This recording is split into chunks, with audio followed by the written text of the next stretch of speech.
Halo Sobat New Pelaut, jumpa kembali lagi dengan saya di channel yang sama. Pada kesempatan kali ini, saya sengaja membuat video ini untuk menjawab pertanyaan dari rekan-rekan kita yang kebetulan beberapa hari yang lalu di bulan Oktober ini, tanggal 10, itu menanyakan bagaimana cara menghitung kemiringan kapal tanpa melihat klinometer kapal. Oke, katakanlah klinometer di atas kapal Anda itu rusak ataupun hilang, sehingga Anda bingung untuk menentukan sudut kemiringan kapal. Jadi, bagaimana caranya untuk menghitung sudut kemiringan kapal? Oke, kita langsung saja lanjut untuk bahasan cara menghitung sudut kemiringan kapal. Oke, di sini saya sengaja buatkan dengan bantuan PowerPoint. Jadi mohon maaf karena saya belum ahli banget untuk membuat animasi. Jadi saya buatkan PowerPoint sederhana. Oke, kita mulai dari bentuk kapal. Kita lihat dari depan. Jadi bentuk kapal seperti ini, di mana ada bagian yang tenggelam. Nah, kita perbesar saja seperti ini. Bagian badan yang tenggelam dan bagian akomodasi atau superstructure kita hilangkan saja. Jadi katakanlah ini bagian lambung yang tenggelam, di mana kita bikin garis bantu sebagai waterline, dan kita pasang pendulum. Jadi tiang pendulum nanti di sini kita pasang tiang pendulum di tengah juga, di bagian paling pinggir juga. Jadi tiang pendulum ini kita kasih benang dan pemberat pendulumnya, dan masing-masing tiang ini kita kasih, dan warna merah ini adalah benang dan pendulumnya, pendulum pemberatnya. Oke, sekarang kita miringkan kapal. Oke, kita miringkan ke kanan, maka apa yang terjadi adalah pendulum akan tetap di posisinya dan membentuk sudut. Oke, sedangkan ini garis putus-putus merah ini garis bantu. Oke, garis bantu sejajar dengan bottom atau lunas kapal. Dan bagaimana ketika saya posisikan seolah-olah kapal terbalik seperti ini, atau miring sudah ekstrim, jadi sehingga terbalik dan lambung kanannya sudah duduk, maka di sini akan membentuk sudut juga, sudut yang siku.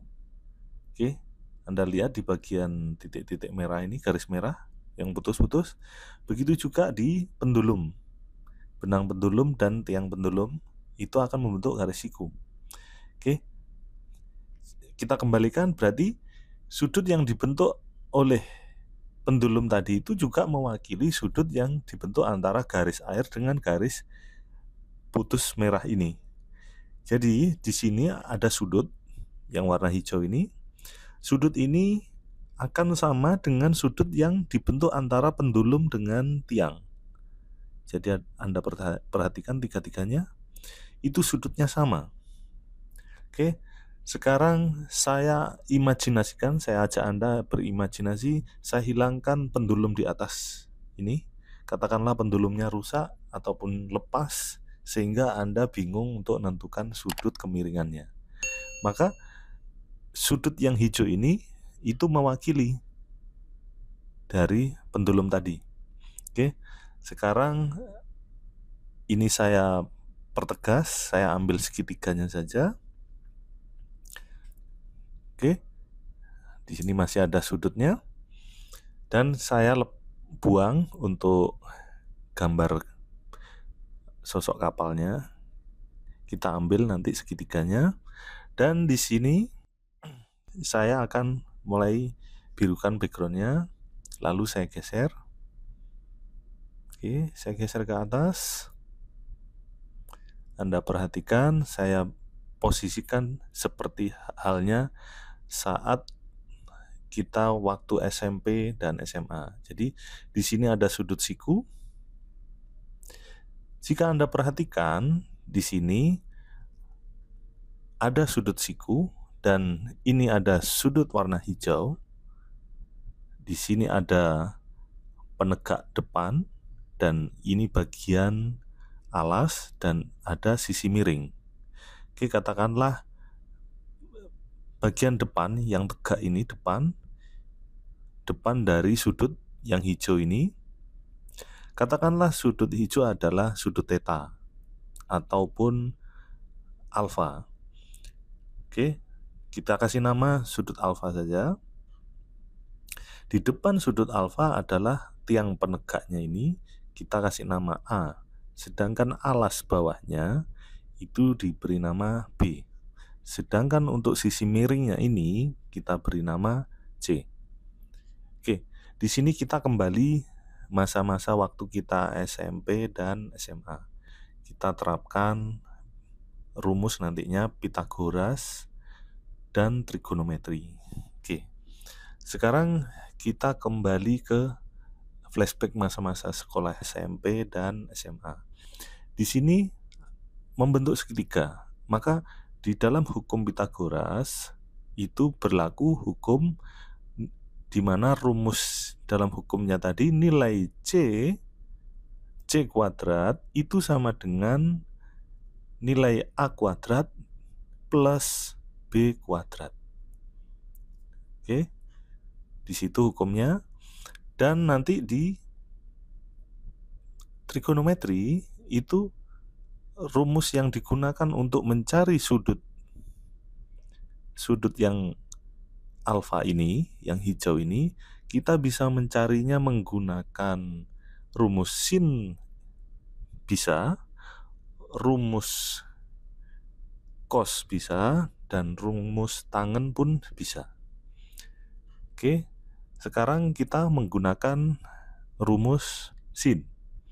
Ketika kita menggunakan rumus sin, maka yang berlaku adalah sin alfa sama dengan bagian depan atau A dibagi dengan C. Oke. Selanjutnya apabila kita gunakan cos alfa sama dengan bagian alas B dibagi dengan C. Oke, apabila kita menggunakan rumus tangen, maka tangen alfa sama dengan bagian depan penegak ini A dibagi dengan alas B. Oke. Terus kita mendapatkan nilai untuk A dan B. Kita kembali lagi, flashback lagi ke tampilan di awal. Oke, saya bawa balik. Dari gambar ini, katakanlah kita mendapatkan data lebar kapal. Di sini lebar kapal nilainya katakanlah 32 meter. Oke. Sedangkan draft yang di sisi kiri, oke, di sisi kiri katakanlah 12 meter. Dan sisi kanan untuk draftnya itu 12,40 meter. Oke. Maka di sini ada perbedaan antara draft kiri dan kanan. Perbedaannya itu maka hasilnya perbedaan tersebut adalah nilai A. Oke. Jadi nilai A-nya adalah 0,40. Itu hasil dari perbedaan draft kanan dan kiri. Sedangkan B, nilai B-nya itu kita dapatkan dari lebar kapal. Lebar kapal 32 meter. Oke. Kita kembali lagi ke segitiga tadi yang sudah saya tegakkan gambarnya. ada sudut sikunya dan sudut alfanya. Di sini bagian penegaknya itu A, alasnya B, dan sisi miringnya adalah C. Oke, di sini saya balik kembali Anda. Tadi ketika Anda menggunakan sin untuk mencari sudut alfanya, Anda menggunakan sin itu bisa, di mana rumusnya sin alfa A dibagi C. Sedangkan bila Anda menggunakan cos, maka cos alfa untuk mencari sudut alfanya, Anda bisa gunakan cos alfa sama dengan B dibagi C. Dan apabila Anda menggunakan tangen, maka tangen alfa sama dengan A dibagi B. Oke. Dari rumus trigonometri ini, yang paling mudah digunakan adalah rumus tangen. Kenapa menggunakan rumus tangen? Karena di dalam rumus tangen ini sudah Anda dapatkan nilai A dan nilai B. Ketika Anda menggunakan rumus sin alfa ataupun cos alfa, maka Anda harus menggunakan rumus Pythagoras. Anda harus mencari nilai C dulu. Di mana rumus Pythagoras itu hukumnya yang berlaku adalah C kuadrat sama dengan A kuadrat ditambah B kuadrat. Nanti Anda input nilainya, maka Anda akan mendapatkan nilai C-nya. Oke. Jadi ini PR untuk Anda, coba cari nilai C. Jadi nanti ketika Anda sudah mendapatkan nilai C, tolong dijawab di kolom komentar. Oke, Anda gunakan rumus Pythagoras. Oke, sekarang saya langsung lanjut ke fokus mencari sudut alfa. Mencari sudut alfa ini yang warna hijau. Karena tadi saya sampaikan yang paling mudah untuk menggunakan ketiga rumus ini antara sin, cos, dan tangen, yang paling mudah menggunakan tangen karena data A dan B sudah ada. Oke, kita lanjut ke rumus tangen. Jadi di sini kita fokusnya mencari sudut alfa. Oke, maka kita langsung input, kita terapkan di dalam rumus tangen, maka tangen alfa sama dengan A dibagi B. Lalu kita lanjut, tangen alfa sama dengan 0,40 meter dibagi 32,0 meter. Oke, Anda gunakan kalkulator. Tentunya saya sarankan gunakan kalkulator saintifik. Merek apapun itu Anda gunakan. Dan sini saya tampilkan, saya gunakan Scientific Casio. Oke, kita mulai input. Mulai tekan tombol shift tangen. Oke, Anda tekan tombol shift tangen, kurung buka, 0,40 meter dibagi 32 meter. Anda kurung tutup. Setelah itu sama dengan, tekan sama dengan, maka tampil 0,716155, maaf 5,99455. Jadi sudut kemiringannya adalah 0,71 derajat ke kanan. Jadi nilai kemiringan tadi, sudut kemiringannya adalah 0,71 derajat ke kanan. Jadi untuk menentukan atau cara menghitung sudut kemiringan tanpa membaca klinometer, maka Anda cukup membaca draft tengah, kanan dan kiri, dan Anda gunakan referensi lebar kapal, Anda gunakan referensi perbedaan draft, dan Anda terapkan dengan rumus tangen ini. Jadi Ketika Anda sudah input semuanya menggunakan rumus tangen, maka Anda akan mendapatkan nilai sudut kemiringan yang sejatinya. Oke, sebenarnya ini lebih mudah ketika itu tadi pelajaran ketika kita masih SMP dan SMA tentang Pitagoras dan trigonometri kita terapkan, dan tadi saya giring Anda untuk berimajinasi ketika kapal miring kanan, maka sudut antara sudut di pendulum dengan sudut permukaan air dengan garis lunas kapal itu membentuk sudut yang sama.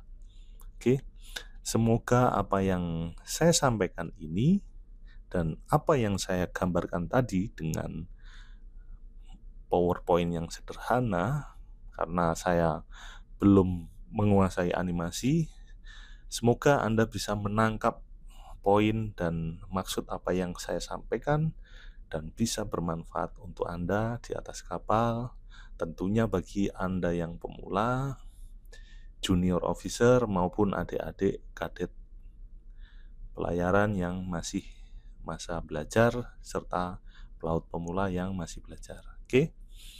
Apabila ada kesalahan dalam video ini, harap dikoreksi dan sampaikan di dalam kolom komentar, dan begitu juga ada pertanyaan dari Anda, bisa Anda sampaikan di kolom komentar. Selain itu, saya tunggu jawaban Anda untuk nilai C yang saya tanyakan tadi. Oke, sampai jumpa kembali di channel yang sama di kesempatan berikutnya. Terima kasih.